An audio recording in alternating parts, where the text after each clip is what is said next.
नमस्ते दोस्तों, मैं भावना एक बार फिर आप सभी के सामने भावना ब्यूटी विद ब्रेन मेरे चैनल में।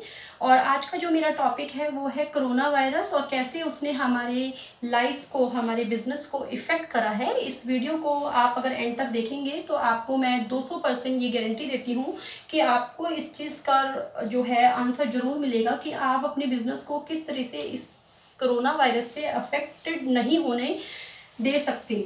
So without wasting time let's begin.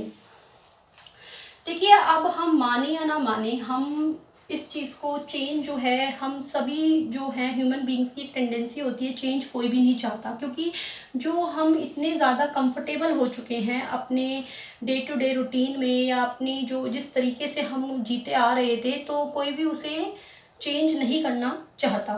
तो जो लोग चेंज नहीं कर सकते उनके लिए तो ये वीडियो देखना बिल्कुल बेकार है, तो वो अभी स्किप कर जाएं और लीव द वीडियो। बट जो लोग समझदार हैं, जिन्हें पता है कि अगर हम चेंज नहीं होंगे तो आने वाले टाइम हमारे लिए जो है बहुत ज़्यादा कष्टों से भरा हुआ होगा। मैं चाहती तो इस वीडियो को पूरा इंग्लिश में भी बना सकती थी, क्योंकि मैं ट्रूली स्पीकिंग कि मैं ज़्यादा कंफर्टेबल इंग्लिश में ही रहती हूँ। बट मुझे ये था कि जो मेरे प्यारे छोटे भाई बहन हैं या जो मेरे साथी हिंदुस्तानी लोग हैं जो बहुत ज़्यादा हाई लेवल पे अपने बिजनेस को नहीं कर रहे, उनको भी इससे जो है थोड़ा बहुत ही सही जो भी कुछ सीखने को मिले, वो भी इससे फ़ायदा उठा सके। तो मेरा पहला पॉइंट जो है कि आज नहीं तो कल हमें बदलना ही पड़ेगा। हमारी जो ज़िंदगी है कोरोना वायरस से इस तरीके से बदली है कि अब हमें अपने आप को बदलना ही पड़ेगा, चाहे हम चाहें चाहे हम ना चाहें। जो जितना जल्दी इस बात को समझ जाएगा वो उतना ही जल्दी इस प्रॉब्लम से ओवरकम हो जाएगा। टेक्नोलॉजी, मेरा फर्स्ट पॉइंट है टेक्नोलॉजी। अपने आप को डिजिटलाइज करिए, अपने बिजनेस को, अपनी लाइफ को ऐसा एक टर्न दीजिए कि मैं क्या करूं कि जिससे जो मेरा प्रेजेंट बिजनेस है या जो मेरा इनकम का सोर्स है अभी जो प्रेजेंट, कैसे मैं उसे ऑनलाइन लेके जा सकता हूँ। फॉर एग्जाम्पल जैसे कि लेते हैं, एक छोटा सा शॉपकीपर है, वो पहले अपनी शॉप पे जाता था, उसे ओपन करता था और कस्टमर्स आते थे। बट अब जो प्रेजेंट सिनेरियो है उसमें ये पॉसिबल बिल्कुल नहीं है। तो वो उसे क्या करना चाहिए? सपोज वो है एक एप्रिल की, एक ब्रांडेड क्लोथ्स की या किसी भी टाइप के कपड़ों की शॉप है, तो उसे क्या करना होगा? अपने बिजनेस को ऑनलाइन लेके जाना पड़ेगा, क्योंकि यही नीड है आर की, यही ज़रूरत है इस समय की। अगर हम इस बात को निगलेक्ट करें और ये सोचे कि ये वीडियो जो है ऐसे ही है, इसे देखने का कोई फ़ायदा नहीं है, तो बिलीव मी गाइज, जो मैं आपको इस वीडियो में आगे बताने वाली हूँ वो डेफिनेटली आपके जो है बिजनेस को इस प्रॉब्लम से उभरने में मदद करेगा ही करेगा।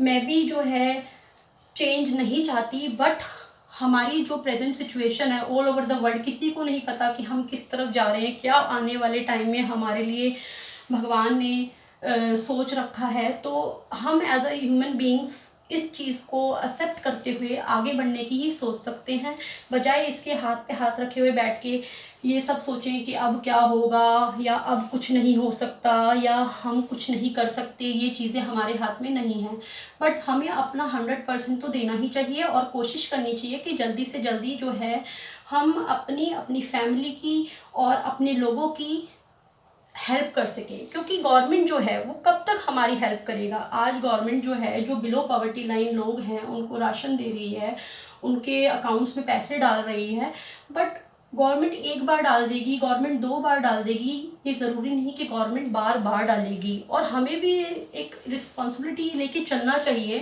मैं जानती हूँ ये वीडियो थोड़ी लंबी होगी, और लेकिन जितनी भी लंबी वीडियो होगी उसमें से मैं अभी आपको ये लिख के दे सकती हूँ, आप मुझे कमेंट करिए, मैं वीडियो बनाना छोड़ दूँगी, कि आपको इससे कुछ ना कुछ सीखने को ज़रूर मिलेगा। उसकी जो नॉलेज है बंदे की, जो इस वीडियो को देख रहा है, उसमें कुछ ना कुछ ऐड होगा ही होगा। आप प्लीज़ मुझे कमेंट करिएगा और बताइएगा, अगर आप इस वीडियो को पूरा देखें, कि आपका टाइम वेस्ट हुआ या आपने कुछ सीखा। क्योंकि मैं हमेशा कहती हूँ I am open to feedback. जो मैं दिल से आप लोगों के साथ शेयर करना चाहती थी वो मैं शेयर कर रही हूँ। अगर वीडियो लंबा हो तो I am sorry for that, but it's up to you. जो सुनना चाहते हैं वो सुनिए, जो नहीं सुनना चाहते दे कैन स्किप। ओके, हमारी इकोनॉमी, इंडियन इकोनॉमी, या जो हमारे और जो नेबरिंग कंट्रीज़ हैं या वर्ल्ड वाइड कंट्रीज़ है, सबकी इकोनॉमी में इफ़ेक्ट हुआ है। और ऐसी कोई भी इकोनॉमी नहीं है जिसमें कि बहुत ज़्यादा अब जो है उछाल आ रहा है। हम कह सकते हैं कि लेमैन लैंग्वेज में कि वो बहुत अच्छे से ग्रो कर रही है, क्योंकि अब डिप आया है, और वो डिप भी ऐसा आया है कि अब इकोनॉमी जो है वो स्टेगनेंट होने वाली है। स्टेगनेंट बोले तो कि वो अब बहुत टाइम तक ऐसे ही चलता रहेगा सीधा, ना तो वो वी बनेगा कि एकदम से नीचे गिरी और एकदम से फिर हाई चली गई, ना वो यू टर्न लेगा। तो इसमें ज़्यादा डिप में जाने की ज़रूरत नहीं है। छोटी सी मोटी सी बात ये है कि इकोनॉमी भी अब हमारी गिर चुकी है। हमारी जो नॉर्मल लाइफ थी वो भी अब नहीं रही है। जॉब्स जो हैं कटिंग होगी, क्योंकि रिसेशन है, जॉब्स कम होंगी।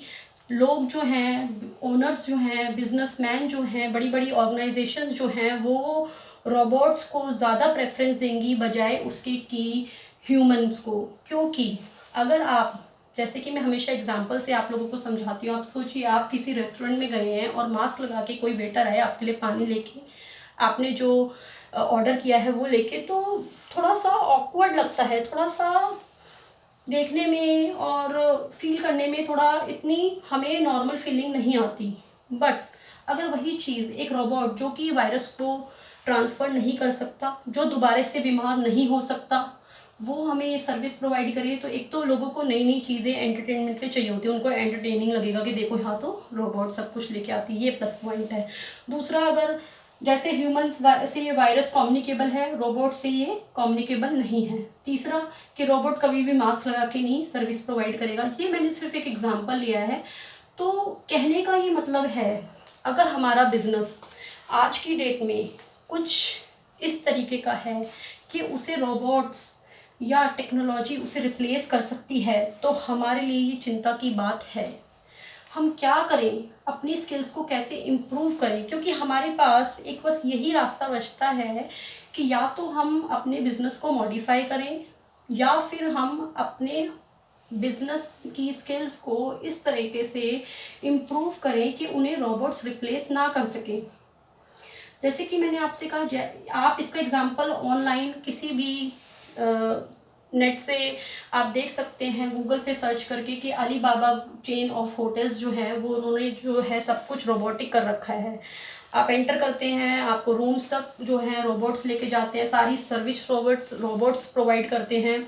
तो हमें जो है सबसे पहले अपने बिज़नेस को डिजिटलाइज करना होगा। सबसे पहले हमें अपने उस बिज़नेस को जो है टेक्नोलॉजी अडेप्टेबल बनाना पड़ेगा, मतलब उसमें टेक्नोलॉजी को अप्लाई करना ही पड़ेगा, अगर हम आने वाली सिचुएशन में अपनी फैमिली का अपना भला चाहते हैं तो इसी मुद्दे को आगे बढ़ाते हुए आज मैं आपको जो है क्राइसिस ट्रायंगल की थ्योरी, स्ट्रैटेजी सुनाने जा रही हूँ। क्योंकि मैं थ्योरेटिकली आपको बताती चलूँ और आप सुनते चले तो शायद आपको लगेगा कि जो इसके मन में है वही बता रही है, बट मैं जो डैन लॉक हैं, एक बहुत बड़ी इंटरनेशनल पर्सनालिटी है, मैं उनको फॉलो करती हूँ, और जो बहुत बड़े बड़े बिजनेस ऑर्गेनाइजेशंस हैं वो उनको फॉलो करती है और उन्हीं से सीखती है। उन्हीं का दिया हुआ जो है ये क्राइसिस ट्रायंगल, मैं उसके बारे में आपको आज एक्सप्लेन करना चाहूँगी। तो दोस्तों, मैं अभी आपको 2 मिनट में एक वाइट बोर्ड दिखाऊंगी, उस पर मैंने कुछ डायग्राम है और कुछ पॉइंट्स हैं, उनके बारे में हम इस वीडियो में डिस्कस करेंगे। तो आप उस वीडियो को अगर देखें तो आप उस ब्लैक बोर्ड पे या वाइट बोर्ड पे फोकस ज़्यादा ना करें, भाई अभी मेरी बात सुनिए, क्योंकि मैं नीचे डिस्क्रिप्शन में सारा कुछ इसका जो है लिख दूंगी, और पूरा क्राइसिस ट्रायंगल के पॉइंट्स भी लिख दूंगी, और जो जो मैं कहना चाहती हूँ, समझाना चाहती हूँ, आप उसको प्लीज़ ध्यान से सुनिए। तो ये है मेरा क्राइसिस ट्रायंगल। इसमें मेरा जो सबसे पहला पॉइंट है कि collect, count and converse, sell off, shut down, suspend, digitalize, systemize, virtualize, retain, reactivate, reenergize. ये पॉइंट्स हैं, इन्हीं को मैं जो है अब आपको आगे एक्सप्लेन करूंगी। तो सबसे पहला जो है रिटेन।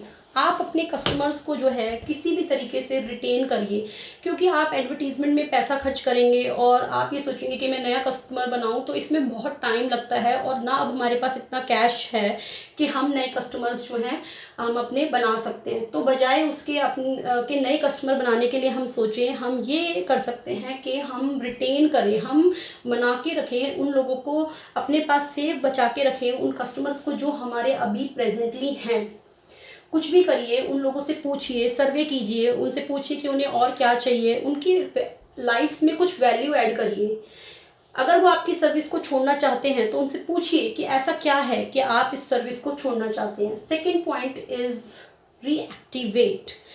हो सकता है कि पास्ट में आपके कुछ कस्टमर्स रहे हों जो अभी आपके साथ टच में ना हो, तो उनको कॉल करिए। हम ह्यूमंस की क्या एक प्रॉब्लम होती है कि हम सोचते बहुत ज़्यादा हैं और करते कम हैं, बट ये एक सर्वे हुआ और एक जो है 100% जो मैं आपको बताने चाह रही हूँ उसके रिजल्ट्स वही थे जो मैं आपसे शेयर करूँगी कि हम जैसे 10 लोगों से नेगोशिएट करते हैं या फिर अपना पॉइंट आगे रखते हैं, तो उसमें से 1 या 2 तो है हमें रिस्पॉन्ड पॉजिटिव मिलता है। हो सकता है कि पूरे 10 में से 10 ना मिले, बट ये 99% केसेस में 1 या 2 तो जो है हमें उसका जो है पॉजिटिव इफेक्ट मिलता है, मतलब वो हमारे customers as a customers turn हो जाते हैं। हम क्या करते हैं, हम अपने आप से सोचते हैं कि कोई फ़ायदा नहीं है या कॉल करने के लिए कि अभी नहीं बाद में करेंगे। तो अभी मुझे कमेंट करिए और बताइए कि कौन कौन जो अपने पुराने कस्टमर्स हैं उनको दोबारा से उनसे टच में जाएंगे और ये कोशिश करेंगे कि वो आपसे दोबारा से आपकी सर्विसेज को लें। थर्ड पॉइंट इज़ री एनर्जाइज कि आप अपने कस्टमर्स को कैसे दोबारा से इस तरीके से एनर्जाइज कर सकते हैं कि वो आपकी सर्विसेज में इंटरेस्टेड हो जाए। देखो, ये जो प्रेजेंट सिचुएशन है उसमें कैश की क्राइसिस उनको भी है। कैश इस वक्त जो है किंग है और जिसके पास कैश है वो इससे शायद जूस भी ले, बट जो नॉर्मल हम जो पब्लिक है उनके लिए जो है इस टाइम एक बहुत ज़्यादा प्रॉब्लम की बात है कि कैश सभी के पास नहीं है। तो हम री एनर्जाइज कैसे करें, उन लोगों को कैसे अपना कुछ ऐसा वर्थ दें कि वो दोबारा से एनर्जाइज हो और हमारी जो आके है सर्विसेज को ले। उसके बाद मेरा जो पॉइंट है दैट इज सेल ऑफ से मैं कहना चाहती हूँ कि जो आपकी ऑफिस है, जो आपकी ऐसी रियल एस्टेट में आपकी प्रॉपर्टी है जिसका अभी आपको कोई यूज़ नहीं है और पूरे लॉकडाउन में भी वो बंद ही पड़ी हुई है। मुझे पता है it's quite emotional and very difficult, कहना बहुत आसान है, करना बहुत मुश्किल है कि हम उसे सेल ऑफ कर दें, क्योंकि वो सिर्फ आपके जो है खर्चों में बढ़ ही रहा है, उससे कुछ आपको आउटकम या कोई कैश या कोई इनकम का सोर्स वो नहीं रहा। तो उसको अभी for time being rent out हो जाए तो उससे अच्छी कोई बात ही नहीं है, और वो रेंट आउट नहीं हो सकता तो उसे सेल ऑफ कर दीजिए। Then is the shut down. Shut down का मतलब जो आपके प्लान्स थे, कुछ बिजनेस प्लान्स जिसमें कि आपका कुछ कैश का रिक्वायरमेंट था, बहुत अच्छा प्लान था, आपने सोचा था कि मैं इसको अप्लाई करूँगा और मेरे बिजनेस की ग्रोथ होगी, बट देयर इज़ अनसर्टेनिटी, कुछ भरोसा नहीं है क्या होगा आने वाले टाइम में, क्या वो आपका प्लान सक्सेसफुल रहेगा या नहीं रहेगा। तो फॉर टाइम बीइंग आप उसे भी शट डाउन कर दीजिए। सस्पेंड कर दीजिए। आपके जो भी खुद के ऊपर एक्सपेंडिचर्स होते हैं उन्हें भी आप सस्पेंड कर दीजिए फॉर टाइम बीइंग। प्रेजेंट में जो हमारी बेसिक नीड्स हैं उन्हीं पे ही हमें खर्चा करना चाहिए, बजाय उसके कि जो हमारे शौक़ हैं, हम वेकेशंस पे जाना चाहते हैं, प्लीज़ क्रॉस कर दीजिए। हम कोई नई कार लेना चाहते हैं तो उसे थोड़े दिन साइड में रख दीजिए, क्योंकि अभी कैश का जो है वहीं पे यूज़ करिए जहाँ पे उसकी बहुत ज़्यादा रिक्वायरमेंट है। ज़्यादा टाइम ना लेते हुए मैं आती हूँ कलेक्ट, काउंट एंड कन्वर्स पे। कलेक्ट कर लीजिए अपने जितने भी कैश जहाँ से भी आ सकते हैं, जो भी आपके कस्टमर्स हैं, अगर आपको किसी से पेमेंट लेने हैं तो वहाँ से कोशिश करिए अपने कैश को अपने पास जितना ज़्यादा सेव करके रखेंगे उतना ही आने वाले टाइम में आपके लिए अच्छा होगा। Count your cash. You can't count your cash on daily basis. आप डेली अपने कैश को काउंट नहीं कर सकते, बट आप कुछ ऐसा करिए कि महीने में एक बार देखिए कि मैं कहाँ कहाँ से मेरे पास कैश फ्लो हो रहा है और कहाँ कहाँ से मेरे जो खर्चे हैं कैश आउट हो रहा है। तो इसका एक बैलेंस बनना जाना चाहिए कि मेरे पास कैश तो आ नहीं रहा और कैश आउट होता जा रहा है, तो इसका भी बहुत ध्यान रखिए। फिर आता है कन्वर्स। आज के टाइम में जो अपना कैश बचा के रख लेगा वो शायद 1-2 साल जो है अपने बिजनेस को इस तरीके से भी सरवाइव करा पाएगा। जैसे मैंने पहले भी कहा, मैं फिर यही कहूँगी कि अभी जो है कैश होना हमारे पास बहुत ज़्यादा ज़रूरी है, क्योंकि हमारी बेसिक नीड्स, हमारी फैमिली, हमारे जो बच्चे हैं वो हम पे ही डिपेंडेंट है। तो कुछ हम ऐसा करें कि हम अपने कैश को कन्वर्स करके रख सकें, बचा के रख सकें। Now the last part of this critical crisis triangle is digitalise.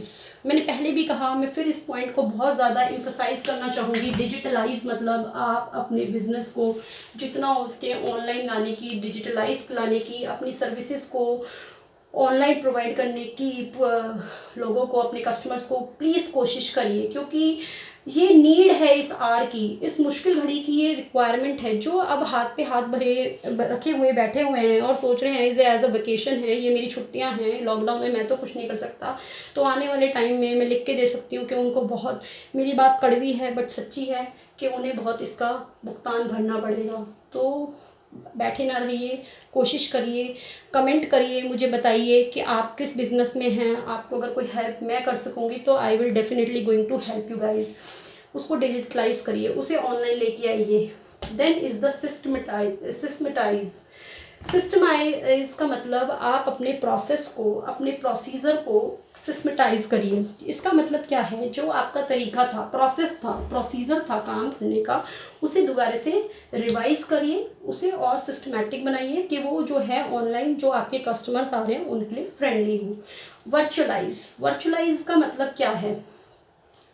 Virtualise का मतलब होता है जिसमें हम फेस टू फेस अब एक दूसरे से जो है एक मिल नहीं सकते। वर्चुअलाइज मतलब जो वर्चुअल वर्ल्ड है, जो कि है इंटरनेट, ऑनलाइन, आप उनसे, अपने कस्टमर से एक रिलेशन में रहिए, वर्चुअलाइज कर दीजिए इसको, उनसे टाइम टू टाइम उनसे मिलते रहिए। कोई फेस्टिवल होता है तो उनसे बात करिए, उनको जो है रिमाइंड कराते रहिए एक तरीके से कि आप जो हैं उनके लिए सोचते हैं और आप भी हैं। आपके जब आप उनको, जैसे सपोज अभी कोई फेस्टिवल था ईद, तो आप ईद पे उन लोगों को ईद विश कर सकते थे, या सपोज हमारा दिवाली है, कोई आता है, कोई फेस्टिवल कोई भी आता है, तो उनको आप वर्चुअली उनको विश कर सकते हैं। तो उनसे कांटेक्ट में रहिए, उनसे रिलेशन बना के रखिए, क्योंकि इससे क्या होता है, आप जब अपने कस्टमर से वर्चुअली भी टच में रहते हैं तो वो आपको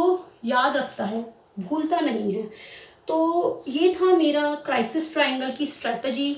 मैं होप करती हूँ कि आप सभी को इससे कुछ सीखने को मिला होगा, और प्लीज़ मुझे बताइए, शेयर करिए, कमेंट करिए कि आपको ये कैसा लगा, क्या इसने आपके बिज़नेस में कुछ हेल्प करी या नहीं करी। Thank you.